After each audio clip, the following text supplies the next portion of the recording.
I just want to thank our sponsors for today, and today's sponsor is Tech, the Executive Connection. I've been associated with Tech for many years. I've been both a member and a facilitator, a Tech chair. Tech is all about better decisions and better leaders. I think from my experience, the leadership and the learnings and the experience of the leaders of these groups have made a very big difference, a huge difference in my business life. And I think that if you contact them on www.tech.com.au, you can connect with Tech, the organisation, and I think it would be in your interests. So thank you, Tech.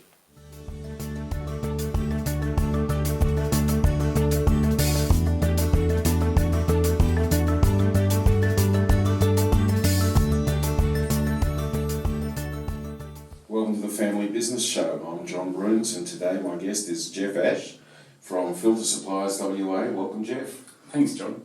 Really good to have you here. Today, I'd like you, if you could please talk about your family business and how you got to be here today. So the start or the beginnings of the family business and how you became involved in the business. Yeah, okay, John. So Filter Supplies WA has been trading since 1967. Mum and Dad started it in an old fish and chip shop on Canning Highway in Como. When we first started, it was just Mum and Dad. Dad would go out and do the deliveries, and Mum would man the phone, as it was in those days. So 50 years, you've recognised 50 years in the business? Yeah, so our 51st anniversary was just a couple of days ago. So congratulations. Yeah. My dad had a background in filters from working at Coventry Motors, which was one of the largest vehicle parts suppliers in Western Australia at the time. He saw that not many vehicles, either domestic or industrial, had filters on them from the factory, and he saw it as something that there was going to be a lot of growth in, and he was quite accurate in that. So he set up the business with a loan from my mum's parents. And so it was a family loan? Oh yeah, it was a family loan. I'm pretty sure the payback terms were pretty tight. Favourable interest? Oh no, knowing my paternal grandpa as I do, that's. So it was a very strong business focus. Yeah, absolutely. Okay. Yeah. So basically, since then we've moved 3 times into Como and now into our current premises in Welshpool. And I've been in the business since 1993. So. Okay. And you service nationally companies? Look, predominantly it's Western Australia. We aim to service Tier 1 and Tier 2 mining companies and oil and gas. We also service the general public, industry, agriculture, pretty much all facets of the filtration business in WA. Okay. So it sounds really hands-on from Mum and Dad's beginnings, and Mum was just as much a part of the business as Dad. Absolutely. So through that growth, going through to a third premises that you're in now, how many people do you now employ? How did the growth go from staffing and sales? We've got 16 full and part-time staff now. Okay. And obviously over that years, I've got 3 siblings. They've all worked in the business in one way, shape or form over the time it's been going, but I'm the only one that remains. You're the only one that remains, okay. Yes, so I'm either the smartest one or the not so smartest one. Well, the only one that remains from siblings, but Mum and Dad are still working in the business. Mum and Dad still come in most days. They really enjoy it, and it certainly does keep them young and active. We have a really great staff retention rate. We've had staff that have been with us for over 30 years. Okay. And generally most of our staff have been with us for in excess of 5, and most of them for in excess of 10. So. Okay, so are you general manager now, or what would be your position? Look, my title is sales manager, but basically I'm more like a CEO. I I take care of just about everything within the business. Obviously, Mum and Dad are still directors as well, so they still have input and a say on how the business goes. So from a governance point of view, there are 3 directors in the business. Yes. Today. Okay. Is it a privately held business? So Mum and Dad are the sole owners Yes. of the business? Mm-hmm. Okay. And you mentioned that siblings have been involved all of your siblings have been Yes. involved in the business. Was that by choice they came in, or did they just try it before you buy sort of thing, or was there intention that they would come in from school, or how did that Yeah, look, my oldest brother came in direct from school. My middle brother, he was a chemical engineer, and he came in for a couple of years just to see if we could try a more, high-end sort of chemical focus, which was fairly successful, but he went back to being a full-time, chemical engineer. Okay. Yeah, and my sister came in on an admin basis from time to time, so yeah. So there was really no long-term focus or desire to stay in the business with your siblings? No. Okay.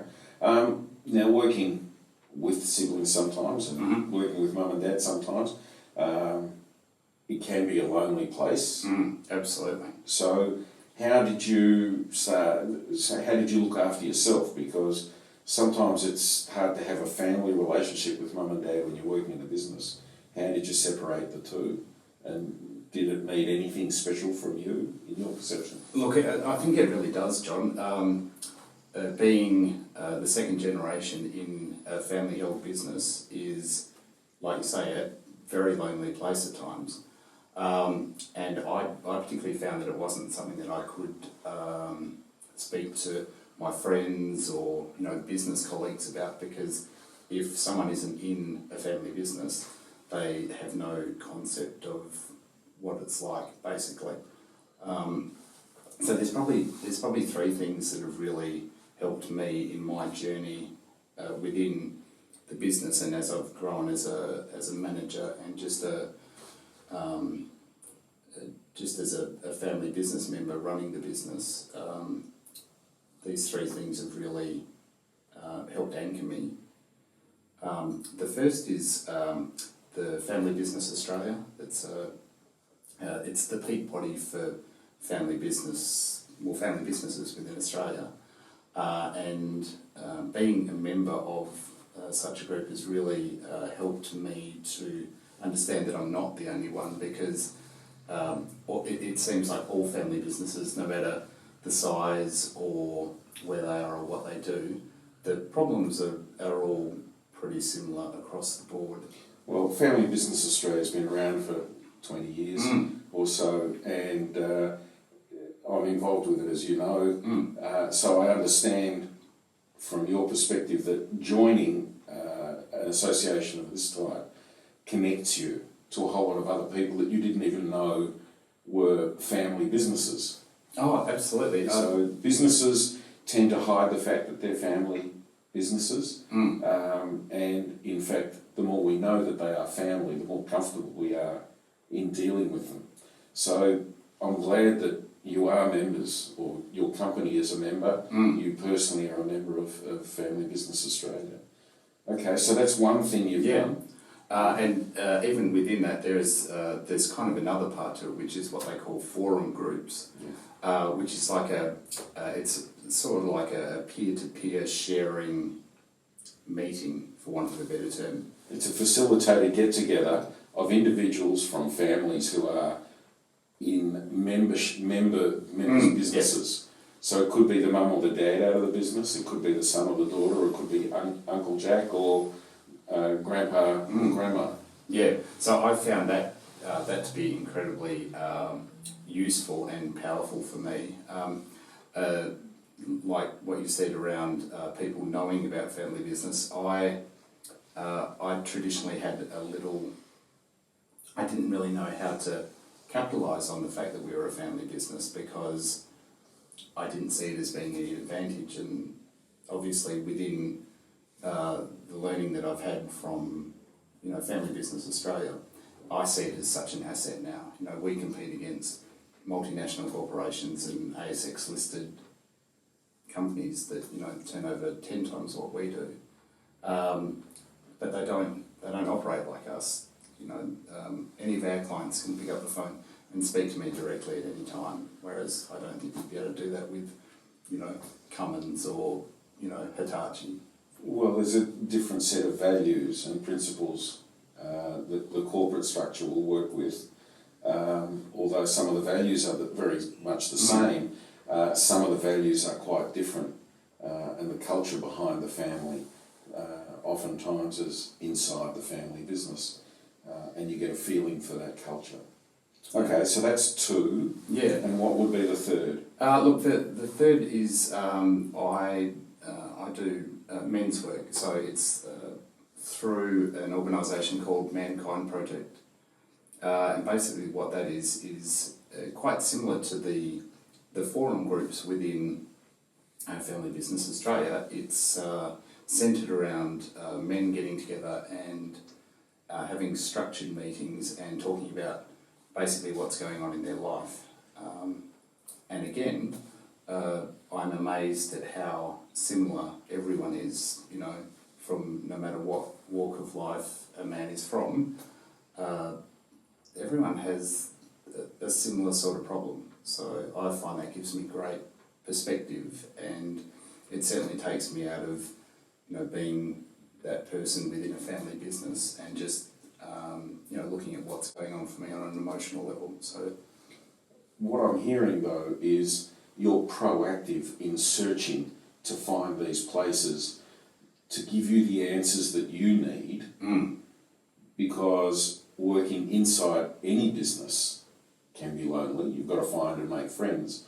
But if you're a family member inside a family business, the employees can see you as being a favourite, therefore it makes it hard to communicate with them. And your parents may be looking at you saying, oh, well, we expect this and that of you, and it's hard to communicate with them through their perspective and their expectations. Absolutely. So I hear where you are in that place, looking for these other avenues to help you grow and have that support around you. Yeah. That's fantastic. I think we'll take a break and we'll come back to Jeff and discuss maybe some of the challenges he's had in the business up to date.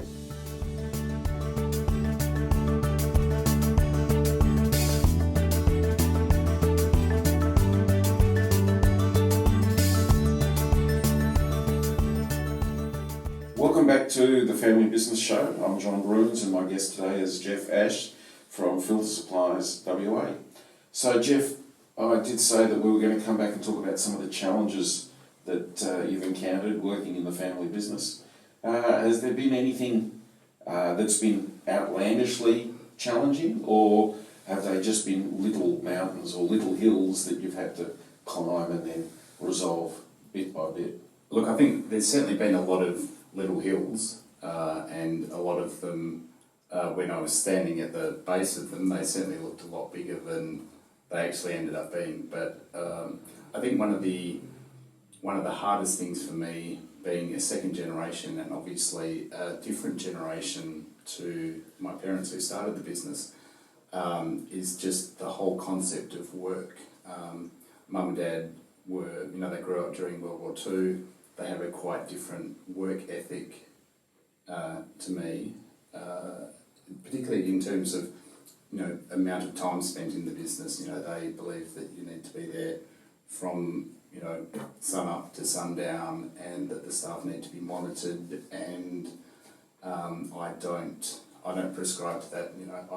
I like to work remotely. I believe that having a properly set up and systemised business means that I don't need to be there all the time, because my end point is not living at work, which is something I saw Mum and Dad do. And it served the business beautifully at that time, but obviously with the advent of technology and the ability to work remotely, I think there's great opportunities for the business to be run better. Okay. So one of the challenges is seeing this change between the two generations. And you mentioned there were a lot of little hills that looked much bigger. What would some of those hills be that you you had to navigate your way up and over? Look, I think just in terms of the different attitudes of different generations to motivating staff, that's always been a bit of a bugbear for me. Is in the 50s and 60s, it was a bit like a Dickensian workhouse.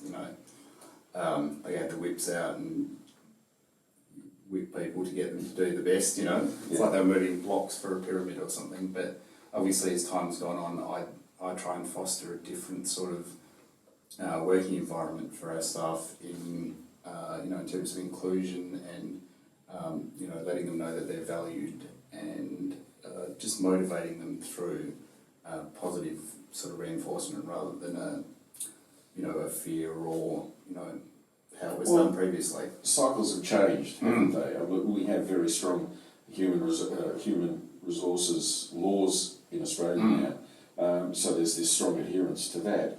But and I hear what you say about, well, we pay you a wage, therefore you've got to go and work, and we pay you 8 hours or whatever it is, and you should be working.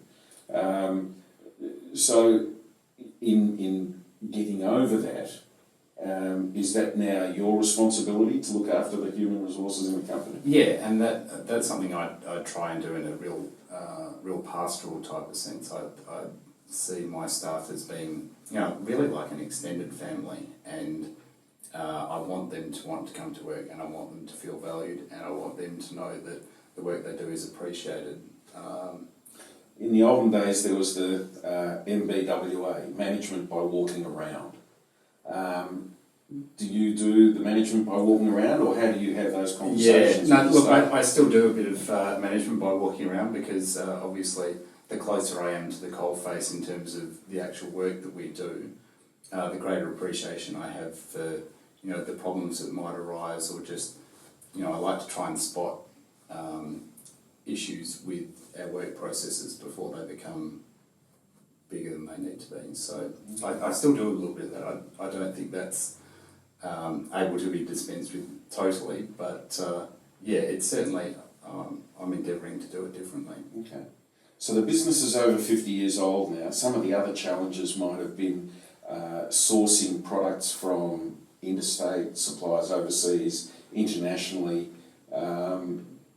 exchange rates, having cash flow to be able to support that, dealing with banks, and in family issues, in family coming in and going out. Were they small hills that looked absolutely. bigger, or were they? Did any of those end up in huge problems for mum and dad?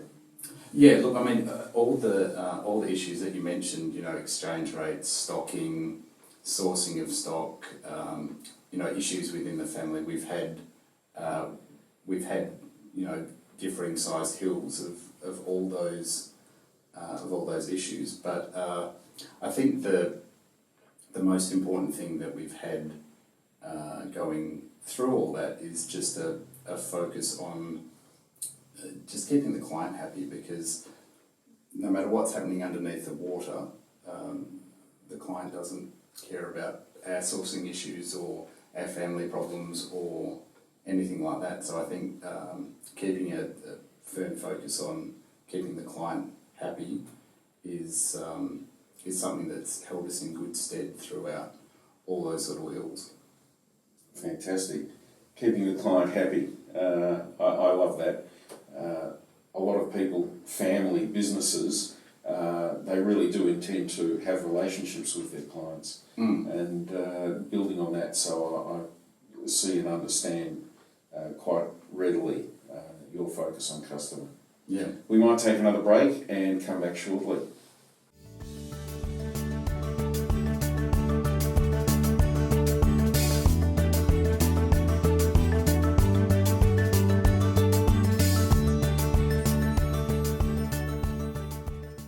So welcome back to the Family Business Show. I'm John Broons, and this is my guest Jeff Ash from Filter Supplies WA. Jeff, I'm really enjoying this conversation we're having today. We've covered some ground about the founding of the business and some of the challenges you've faced. If I looked at the business today and said, where are we going? What are the things that we're doing? What are we doing that's great? What are the things we want to keep doing? What do we want to do more of? And is there anything that you want to do less of? Well, look, I think going forward, from here, what our main focus is to just really capitalise on the position that we have in the market and the massive knowledge base that we have within our business. On our sales floor, we've got nearly 300 years worth of combined filtration sales experience, which I'm 100% sure there is not another business in the country that can match that in terms of inherent knowledge. And just having been around for 51 years, we've got a great name within the industry in WA, and we are generally sought out by clients who need problems solved, basically. So that's something that we intend to really push. We are in the process of setting up, we've just set up a new website, we're setting up some new content, we're going to be pushing blogs and that sort of stuff, videos, just to really engage with our clients more and to demonstrate our knowledge to the wider market. Okay. Time-wise, you work hard, 7 days a week, some days? Pretty much, yeah. Time for you, you talked about having processes in place, systems in place. How is that going to manifest over the next 2 or 3 years, and what benefits do you think you'll get from that? Yeah, look, basically what we in the business are trying to do at the moment is to have the business run the same whether I'm in the building or not. And I think we're getting really close to that. We've spent a lot of time systemising everything. There's processes around all the work that we do, and I've got a great crew of staff that work within the business, and they're really part of a team that enables that to happen. Okay. If I look into the future, Mum and Dad one day will transition, and there will be a handing over of the reins. Yep. Has all of that governance stuff been addressed, and is it all agreed to within the family? Because that generally, from a family point of view, can be a difficult situation to discuss with parents and siblings. Yeah, look, that's all been sorted out. Both in a legal and an emotional sense. So that helps me sleep easy at night. But yeah, I'm really happy to say that we're on top of that going forward. That's fantastic. Too many families don't talk about that actual transition of ownership and understand and have agreement between siblings and parents. So if you've achieved that, that's a milestone in itself. That's, to me, one of the Everests that you need to be able to achieve. Yeah. And do you see in the future maybe some of your children coming into the business? Well, look, some of your siblings' children? Yeah, look, very possibly. At this point, they're all probably a bit young and they're all engaged in other ventures, but I'm always open to having family members come in, and everyone has a different skill set and a different view on things, and that can be quite a great thing for a business, particularly as it ages, to get some fresh ideas. Mm.